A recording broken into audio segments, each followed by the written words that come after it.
Haka Jingialehkai FIFA World Cup round of 32 hapreng ke Netherlands, kabre ke runners up haus Snem arah Jarsi Peu, Persia ke Morocco, kabre ke Kenhun ke babat yang kerdan ke Basau, Haka Jingialehkai World Cup haus Snem arah Jar R2R. Bad kane ke sen ke ar bagi negi ar tali ke Kenhun, kini akan do Haka Jingialehkai FIFA World Cup. Kasen ke berengkong ke haus Snem kat kendai spa kendai Peu Sau, Haka negi Jingialehkai ke Netherlands ke job ke Morocco.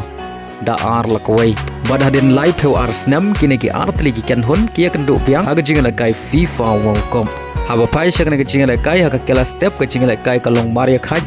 Haka babaro ar tli ki Kenhun ki klem la bat pen khijar wala kila persyang katuk ne ban yo pen khijar Henry ki klem la ban pen urlong. Haba sedang ke kela min ke Jingialehkai ke ne kumju Henry day Haka menit ke banyau Peu ar ugak po orang Ilehkai forward ke Netherlands ubai Ilehkai na ke klub Liverpool Ulio bentap ya gol ke Banengkong Haka nege Jingialehkai. Henry Hashwa benkut ke Jingialehkai kata Haka additional minute bakandai Peu plus iway Uisa Diop ubadeu defenders ke Morocco ubay Ilehkai na klub Fulham ulio bentap ya gol penyakai na ke benta ke Morocco baleng bagan ke gol hadu bekut ke kandai Peu minute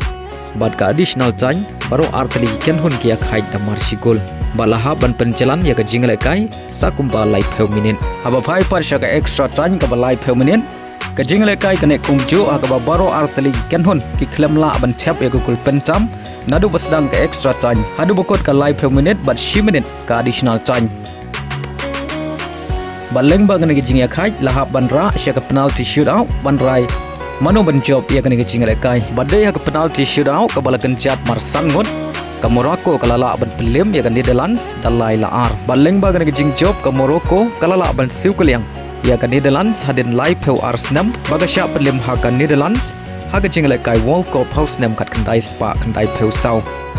ki Jingialehkai FIFA World Cup round of 32 ki ban Ilehkai shibit menmit balashai ki long Haka Porsi Peu shiteng PM ke Jingialehkai ke long preng ke Ivory Coast Persia ke Norway